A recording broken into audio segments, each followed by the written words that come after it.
John were to get 7 or 8 on this and another one, it's going to be real tough for Pat.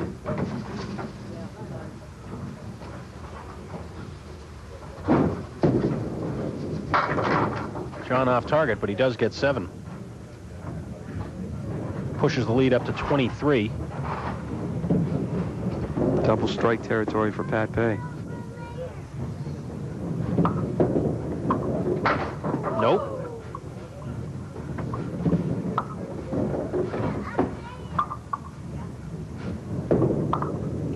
That's a 9.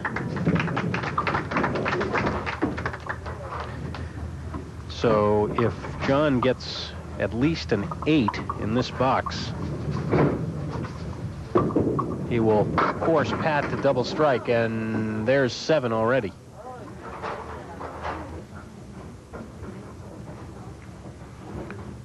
Three, 6, 10 for a spare. Looks good. Oh no. Well, it'll still mean a double strike though for Pat Pay. And that's a 9 for John. 127 and a 3-game total of 369. So a far cry from the 428 that he rolled a week ago, but it may be enough unless Pat Pay can roll a double strike somewhere here in these last 2 boxes. 20 in both boxes will leave him 1 pin shy, so he has to. Oh, wow. He can't afford to miss this, though. He'll still have a chance with the double strike in the 10th. He's got it. Spare in the 9th.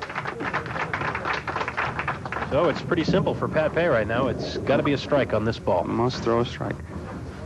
And that's just to keep him alive. He has 3 strikes already, and oh, can you believe that? Close. He throws 2 9-drops in the last 2 boxes. It won't be enough. A 9-drop on the spare, but John Potorski is going to advance. Now, if this piece of wood keeps rolling... No, it stopped. It started to roll back, and we were both thinking the same thing. But it stopped way out on front of the plate, and so Cindy Sissom will remove it, and Pat will have just a single pin to shoot at.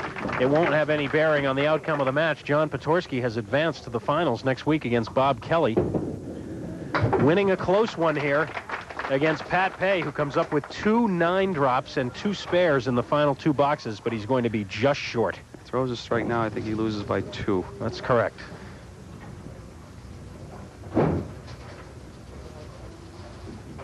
Which would just add to the agony, I suppose. It's a 5-drop for Pat, a 123, a 3-game total of 362. John Potorski wins by 7 over Pat Pay. Pretty indicative of the way the match went throughout. John was able to put a couple of marks together and build that lead a bit, holding on to win it by 7. We'll be back to talk to the bowlers and set you up for championship week next. Welcome back to Stars and Strikes. Doug Brown along with Dan Murphy. Semifinal week now in the book. We'll have the championship next weekend. We'll tell you about that in a few minutes. John Potorski, again, not the big score this time, but he got the marks that he needed, especially since he had to bowl first in that 3rd game. Yeah, it was fun to watch both of these guys. Back and forth they went. Some great shot making, and well, John won out in the end. Tomorrow could be something different with Pat, but it was a great match to watch. All right, let's meet both of our bowlers. First of all, let's call up Pat Pay. Round of applause for Pat, who has not been with us for a while.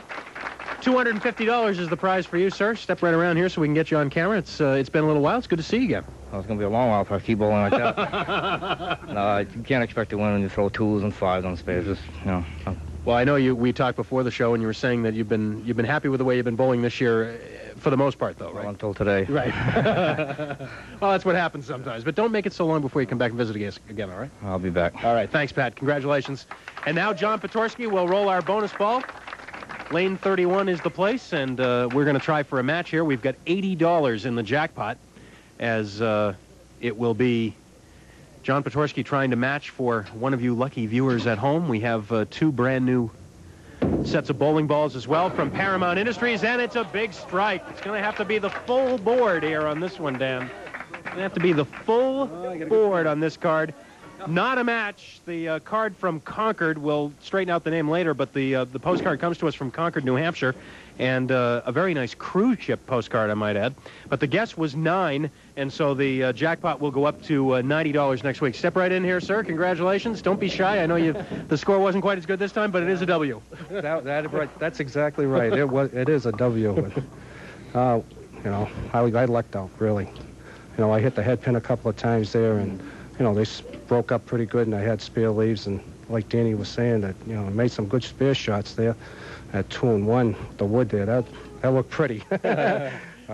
Well, as you know, it doesn't tend to get easier as you move up the ladder, and we do have a guy named Bob Kelly waiting for next week. Bobby is Bobby, let me tell you. He throws strikes like it's unbelievable. Him and Peter, I'll tell you, they're in the same category, let me tell you. We look forward to next weekend. We know you'll be here. Congratulations again on making it to the finals, and we'll see you next week against Bob. Thank you. All right, John, congratulations. After his second straight win, this time with a 369, and getting the win by 7 pins over Pat Pay to move into the finals, and that means going into next week's championship week, we look for Bob Kelly to come in. He is already qualified for the doubles tournament of champions, and now he's got a chance to make it a double by getting into this one as well. Yeah, that should be interesting. You're not going to have one of those guys like double for you when we do this bowl-a-thon, are you? I may have like a mask. We're going to have a judge. I'm gonna wear a mask or something to make you think it's somebody else. Let's talk about this a little bit. In fact, since Dan brought it up, our bowl-a-thon for the Salem Boys and Girls Clubs.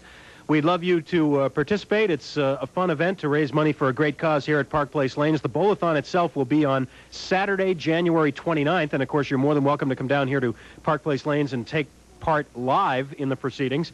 But if not, and if you'd like to make a donation, we would love to hear from you here at Park Place Lanes. And the way you can do that is by just sending a check in, mailing it in to Bowl-a-thon, and you can make your check out to Bowl-a-thon as well. Send it to Park Place Lanes, Route 28, Windham, New Hampshire, 03087. But when you send your check in, please be sure and indicate somewhere on your note or on the check Doug or Dan, because we're trying to see who of the two of us will raise more money for the Boys and Girls Clubs. Now, if you don't want to send in a flat amount, if you'd like to make it a little more interesting for you and for us, you can pledge a certain amount per pin. For instance, you can pledge a penny, a nickel, a dime, whatever you can afford per pin. We're going to be rolling 3 games, Dan and I, against each other at a secret location sometime between now and when the bowl-a-thon occurs. But as I said, we do have to have witnesses, because in the event that I do win, I mean, can you imagine that if I were to like bowl you somewhere and beat you and there was no one there to see it? Can you imagine the tough time I'd have selling that to somebody? Am I bowling with a blindfold or something? That's not going to happen.